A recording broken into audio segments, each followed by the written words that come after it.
Bismillahirrahmanirrahim. Assalamualaikum warahmatullahi wabarakatuh. Jumpa lagi kita di channel Sumber Dakwah Official, channel yang insya Allah netral, yang tidak memihak kira-kira.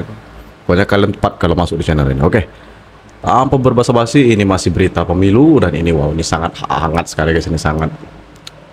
Pokoknya bikin geger lah. Langsung kita mulai videonya. Bismillahirrahmanirrahim. Let's go. Maka tadi saya mengatakan bagaimana pimpinan maupun kawan-kawan tidak antipati terhadap usulan angket, interpelasi atau pansus atau pengawasan di masing-masing komisi. Ada sesuatu hal yang tidak wajar. Apakah itu? Ya, saya ucapkan selamat bagi yang menang, yang kalah pun mereka paham situasi lapangan.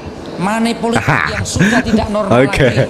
Satu suara bisa 1 juta, satu suara bisa 400, satu suara bisa 300. Jangan putus asa lah. Ini kok putus asa ini? Ya, rakyat belum siap akan liberalisme politik yang semacam ini dibarengi elit yang tidak paham bagaimana menjaga marwah demokrasi Pancasila ini berjalan dengan baik. Maka menurut saya bahwa kali ini DPR harus bereaksi setelah kalangan rohaniwan, kalangan budayawan, kalangan intelektual rektor bereaksi. Masa DPR-nya diam? Maka usulan hak angket silahkan itu menjadi kajian usulan kawan-kawan DPR untuk digulirkan menjadi suatu mekanisme di dalam fungsi pengawasan. Indonesia Police Watch atau IPW melaporkan mantan Gubernur Jawa Tengah Ganjar Pranowo ke Komisi Pemberantasan Korupsi atau KPK. Astagfirullahaladzim. Ganjar, guys, kita ngopi guys. Bank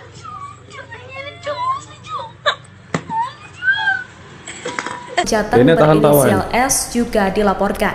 Ketua IPW Sugeng Teguh Santoso mengatakan Ganjar dan S dilaporkan atas dugaan penerimaan gratifikasi dan atau suap, yakni berupa cashback dari perusahaan asuransi.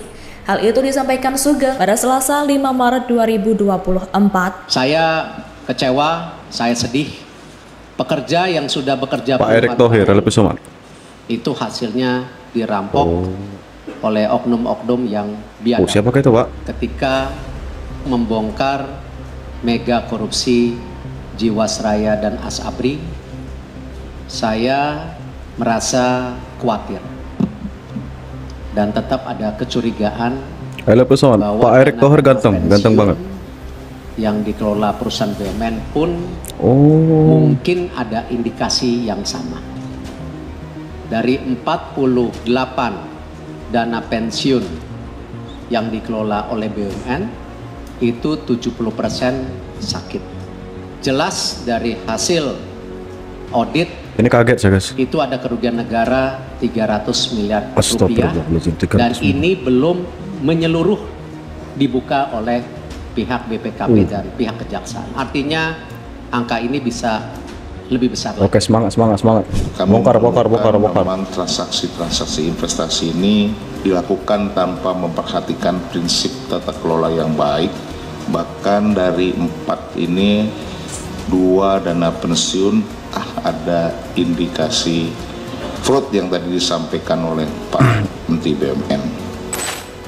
Bayangin duit pensiunan yang sedikit masih aja disalahgunakan oleh dan ini ada sangat menyakitkan.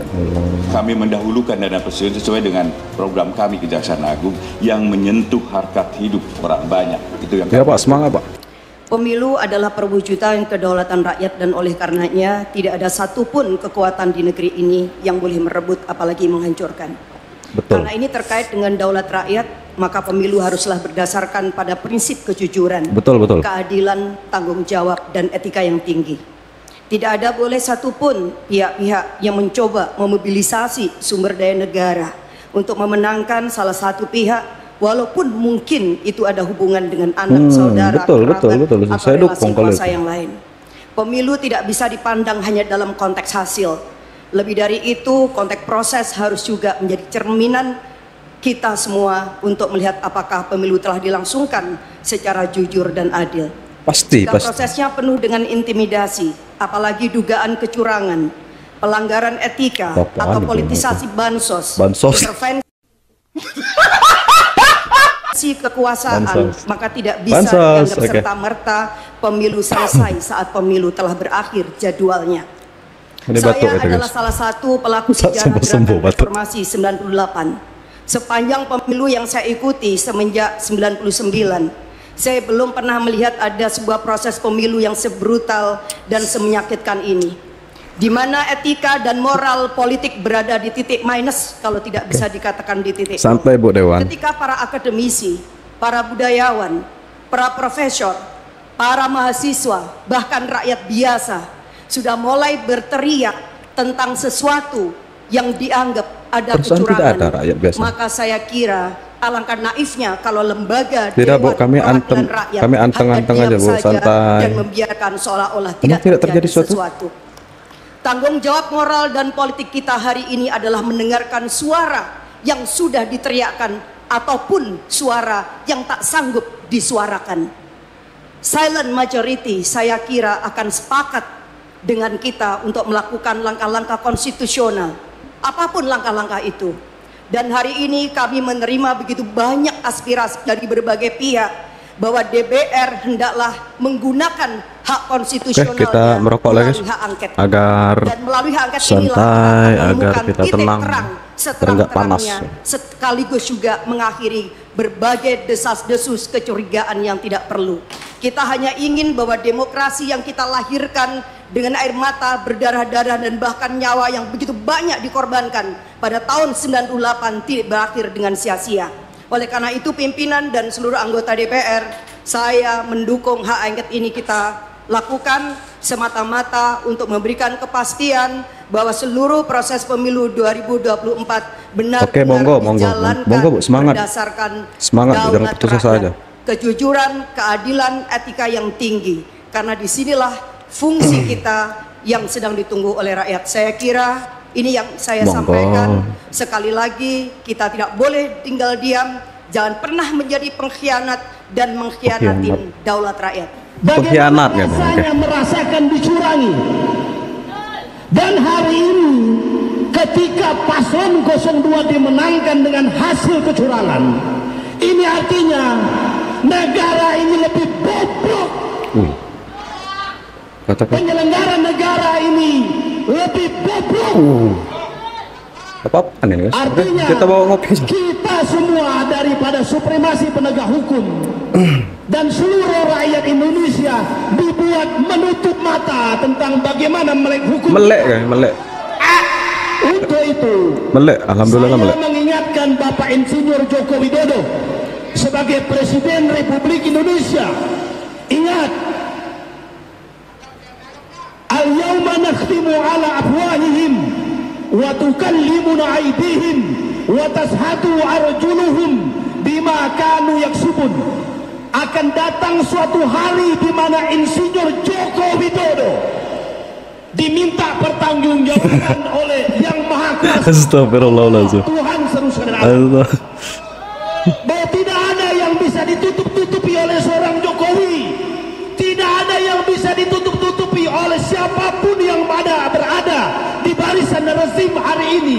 Anda ditunjuk sebagai presiden, Anda ditunjuk sebagai ketua KPU, Anda adalah pemegang amanah, penentu lurus atau tidak, tegak atau tidak hukum di negara ini. Untuk itu, enggak Pak, kalau nggak tegak kita sudah berantakan. Insinyur Joko Widodo, tolong gunakan hati nuranimu yang paling dalam. Maafin guys, saya ketawa guys. 01 bukan ya, masalah 03. Ya percaya saya. Bukan masalah 02. Iya percaya. Tapi masalah 05. Filosofis untuk menegakkan keadilan secara sebenar-benarnya, untuk dibuktikan secara benar. Oke, monggo Pak, monggo. Ya, kita mulai dulu dari faktanya. Faktanya kan suara PSI meningkat drastis dalam hitungan beberapa jam kan. Itu fakta tuh. Fakta. Apakah kenaikan itu logik atau tidak? Secara umum beliau sudah mengakui logik tanpa disadari. Kondisi di mana sudah 65% sekian suara TPS dihitung, tadi kenaikan yang melonjak itu ini mencurigai. Aduh, gimana ya? Dalam sejarahnya ya, kecuali kenaikan yang landai.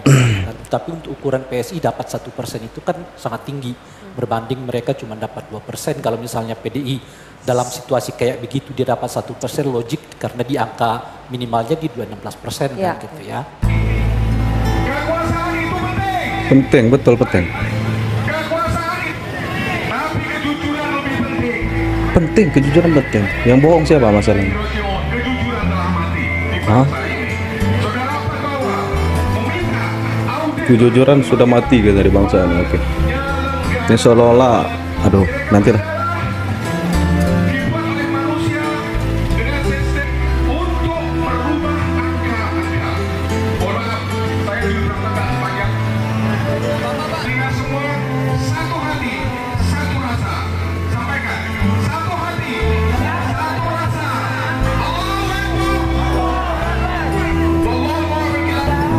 Pemilu ini telah digerai dengan adanya cawe-cawe penguasa. Dari awal penguasa tertinggi di Indonesia ini Pak santai Pak, nanti ditangkap nangis. Bahwa cawe-cawe akan mengacak-acak demokrasi.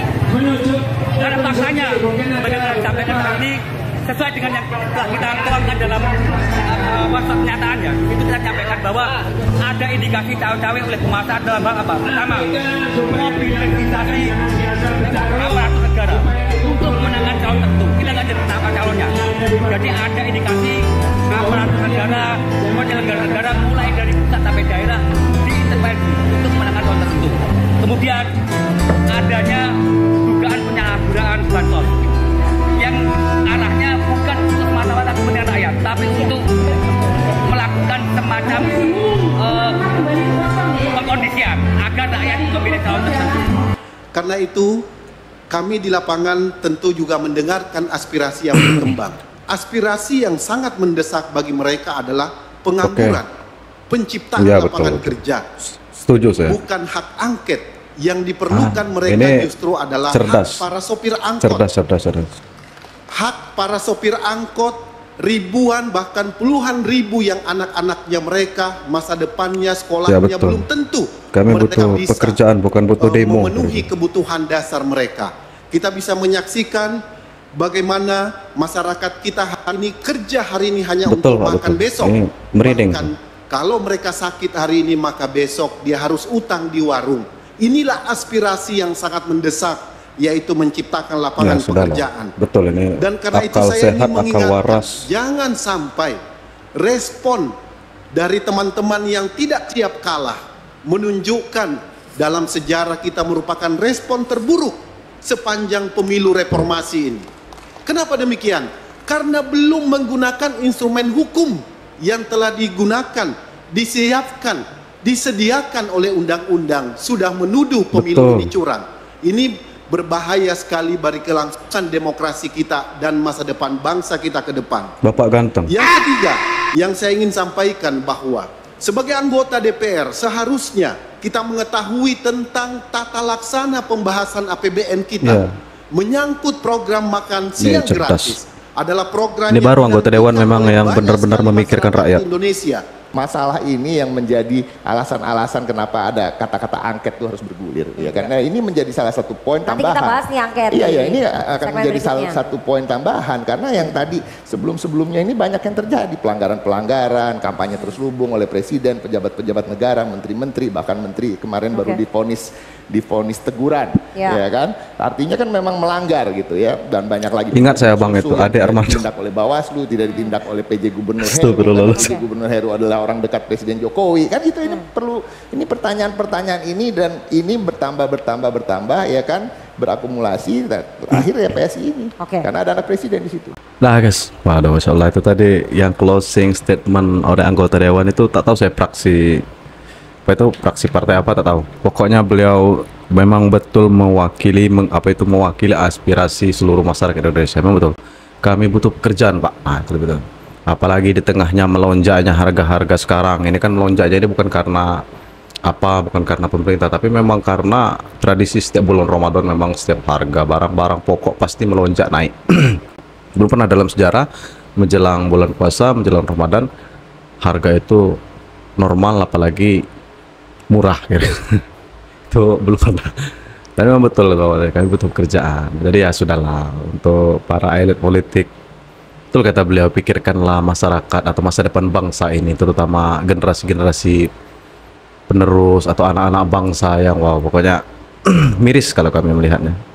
Udahlah. Dan mudah-mudahan Bapak bisa legowo, bisa berbesar hati, dan kami doakan kalau Bapak bisa legowo, berbesar hati, kami doakan semoga rezeki Bapak lancar, hajat Bapak dikabulkan, yang pastinya Bapak panjang umur dan sehat selalu. Nah, itu untuk yang legowo lah kira-kira. Nah, saya akhiri, pokoknya tetap jaga persatuan Indonesia, jangan mau dipecah belah, jangan mau diadu domba, NKRI harga mati. Wabillahi taufiq wal hidayah. Wassalamualaikum warahmatullahi wabarakatuh.